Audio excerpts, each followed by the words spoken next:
के इस बुलेटिन में स्वागत है आपका। मैं हूं रचना रावत। तो चलिए शुरू करते हैं खबरों का सिलसिला।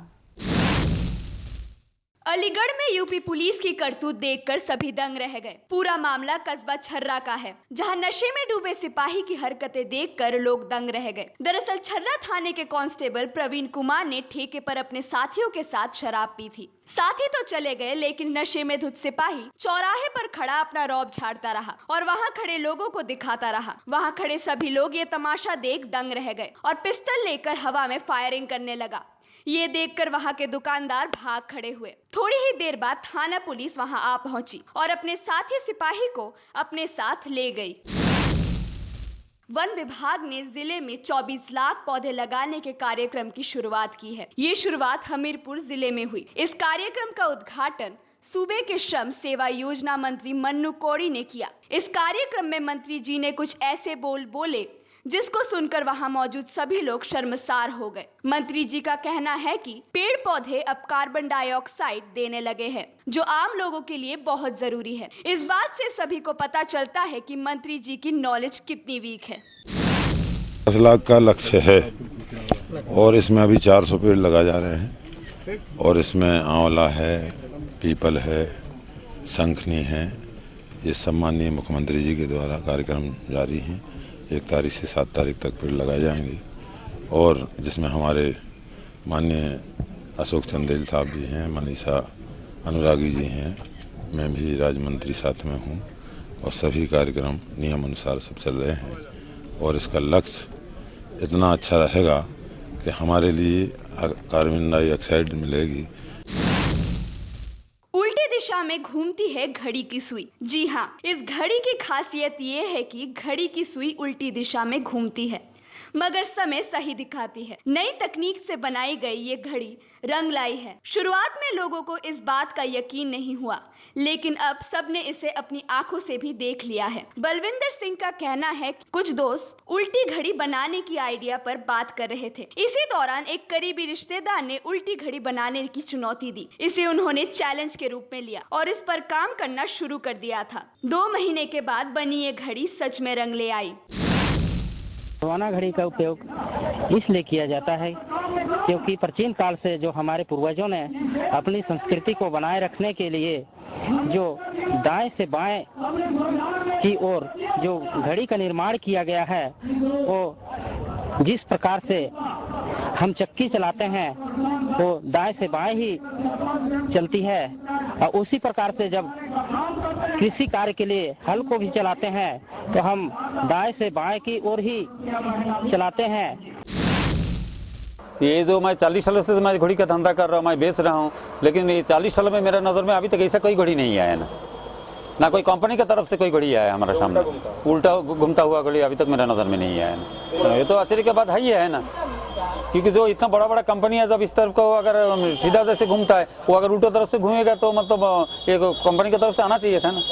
इसलिए मेरा विश्वास नहीं है ना। मेरे को इस तरह से विश्वास ही नहीं है इस तरह का घड़ी आ सकता है मार्केट में, किसी को घर में हो सकता है, ये मेरा विश्वास ही नहीं है ना।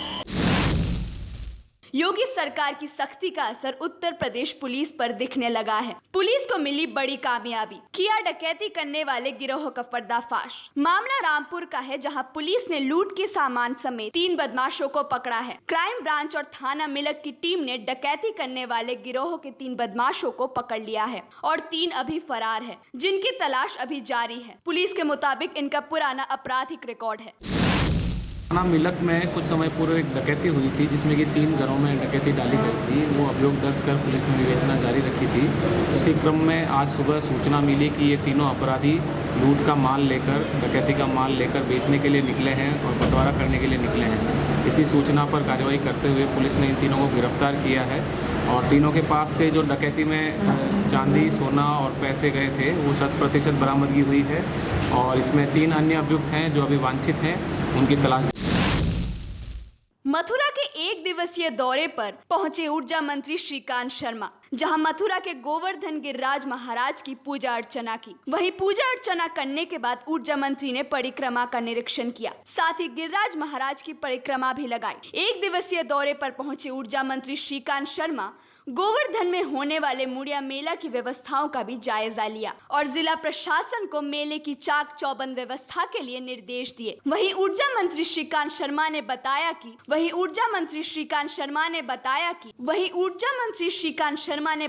कि मुड़िया मेला में लाखों श्रद्धालु दर्शन करने के लिए आते हैं। श्रद्धालुओं के लिए उचित व्यवस्था की जाएगी और मीठे पानी की व्यवस्था और साफ सफाई की उचित व्यवस्था रहेगी। इसके अलावा अगर कोई अधिकारी ढीला बरतेगा तो उसे बख्शा नहीं जाएगा। हमारे मुख्यमंत्री जी की मंशा है कि जो लाखों श्रद्धालु आते हैं उन्हें कोई परेशानी ना हो, सभी सुविधाएं उनको मिले, पूरे मेले में सफाई की व्यवस्था ठीक हो, बिजली की व्यवस्था ठीक हो, पीने के पानी की व्यवस्था ठीक हो, स्वच्छता की व्यवस्था ठीक हो, कोई परेशानी किसी को किसी भी स्तर पर ना है। और इसलिए पूरा शासन प्रशासन इस मेले की तैयारी में जुटा हुआ है। आज जो सभी अधिकारियों को जो दिशा निर्देश दिए गए थे उसके अनुसार आज हम पूरे मेले का निरीक्षण करेंगे और गिरिराज जी की कृपा होगी, ईश्वर की कृपा होगी कि हमारा मेला पूरी तरह से पूरे शांतिपूर्ण तरीके से संपन्न हो। क्या पुलिस का काम सिर्फ बैठकर खाना रह गया है? कुछ ऐसा ही कारनामा कानपुर के बिठूर थाने में देखने को मिला, जहां पुलिस ने अपने सारे नियम और कायदों को ताक में रख दिया है। मर्डर का एक मामला सामने आया है, जिसमें करीब 5 दिन पहले एक आकाश नामक युवक की हत्या हुई थी। आकाश के परिजनों ने क्षेत्र के ही कुछ लोगों पर हत्या का इल्जाम लगाया था, जो कि घटना के बाद से फरार चल रहे हैं। पुलिस ने क्षेत्र में रहने वाले मंजू पाल के बेटे सिद्धार्थ को घर से उठा लिया। पुलिस 5 दिनों से हत्यारोपी के दोस्त को थाने में बैठाए हुए है। ना ही पुलिस उसका दोष सिद्ध कर पा रही है और ना ही उसे परिजनों से मिलने दिया जा रहा है। कैंसर पीड़ित मां अपने बेटे को बचाने के लिए थाने के चक्कर लगाने में लगी हुई थी, लेकिन अब वो एसएसपी ऑफिस में न्याय के लिए गुहार लगा रही है, जहां उन्होंने सीओ ऑफिस में अपनी शिकायत दर्ज कराई, जिस पर सीओ ऑफिस ने मामले की जाँच कर कार्रवाई करने को कहा। शिकायत लेके आया कि दूसरे किसी ने मर्डर कर दिया मेरे लड़के का, आदित्य पाल ने मर्डर किया, मेरे लड़के को फंसा दिया और वो कभी छूट नहीं रहा, बंद है 5 दिन से और 5 दिन से कोई सुनवाई नहीं हो रही। बिठूर थाने में बंद है, 5 दिन से बंद है। हाँ 5 दिन से बंद है और छोड़ा ही नहीं जा रहा। हम लोग जा रहे हैं तो पुलिस भगा दे रही, कह रही चलो भागो यहाँ से, जाओ यहाँ से, कोई मिलना नहीं है, ये नहीं करना जब तक आरोपी हाजिर नहीं होगा, जब तक तुम्हारा लड़का छोड़ा नहीं जाएगा।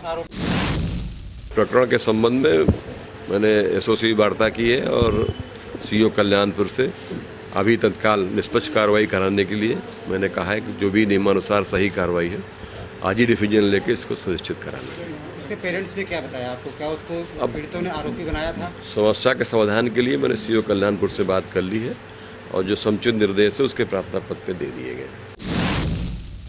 किसान ऋण योजना की पहली मीटिंग कानपुर के विकास भवन के सीडीओ अरुण कुमार द्वारा सफल बनाई गई। इस मीटिंग में कानपुर के सीडीएम समेत बैंक के सभी अधिकारी सम्मिलित हुए। सभी ने ऋण मोचन योजना की बारीकियों पर जोर देते हुए कहा कि किसानों को उनके आधार को बैंक से लिंक कर लेना चाहिए, जिससे उन्हें बैंक की गतिविधियों के विषय में जानकारी रहे और वे जागरूक रहे।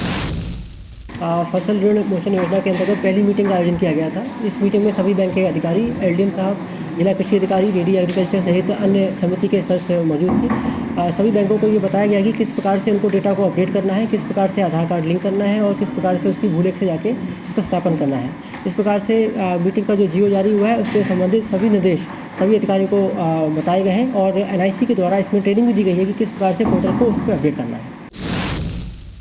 आज तक हम केवल पुलिस की ज्यादतियों के बारे में सुनते आए हैं और अगर मामला लड़के लड़की का है तो पुलिस तुरंत विलन बन जाती है, लेकिन कानपुर पुलिस ने एक अनोखा कारनामा कर डाला है। एक प्रेमी युगल की थाने में शादी करवा दी। मामला बेंझावर निवासी अंकिता गौतम के प्रेम संबंध सूरज कुमार के साथ कई वर्षों से चल रहे थे। दोनों शादी करना चाहते थे, लेकिन दोनों के परिवार इस शादी के खिलाफ थे। दोनों ने कुछ दिन पहले मंदिर में शादी कर ली थी। उस पर कानून की मोहर लगाने के लिए थाने के उप निरीक्षक रामशरण मौर्य के पास गए और उसको अपनी आप बीती सुनाई। पुलिस ने मित्रता का उदाहरण देते हुए दोनों के कागजात की जांच की और उनकी थाने में ही शादी करवा दी। पुलिस के इस कदम से नव दंपति काफी खुश दिखाई दिए।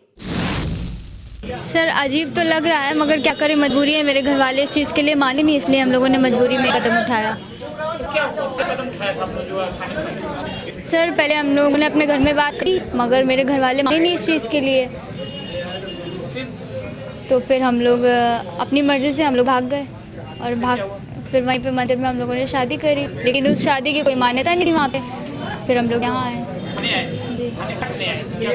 थाने आए नहीं थे बल्कि बुलवाया गया था हम लोग। सर भागने के लिए इस मारे बना है क्योंकि इसके मम्मी पापा इस बात के लिए मतलब मना कर रहे थे कि नहीं पढ़ो, वो और कोई होता तो कर देते लेकिन पड़ोसी से नहीं करेंगे, तो इसी के लिए इसने खुद ये बात कही कि तुम चलो अब। तो हमने कहा चलिए ठीक है, अच्छा चलते शादी करते हैं। बस फिर हम लोग चले गए, फिर वहाँ जाके हम लोग ने शादी करी। जब हम लोग को पता चला कि यहाँ पे मेरे घर वालों के ऊपर मतलब टॉर्चर किया जा रहा है, तो इसीलिए हम लोग चले आए। बल्कि यहाँ पे खुद ही दरोगा साहब ने खुद ही शादी हम लोग की करवाई, बाकायदा मिठाई मंगवा के मलाला चढ़वा के ये सब खुद ही करवाया उन्होंने, लेकिन वो खुद हम लोग के सपोर्ट पे हैं।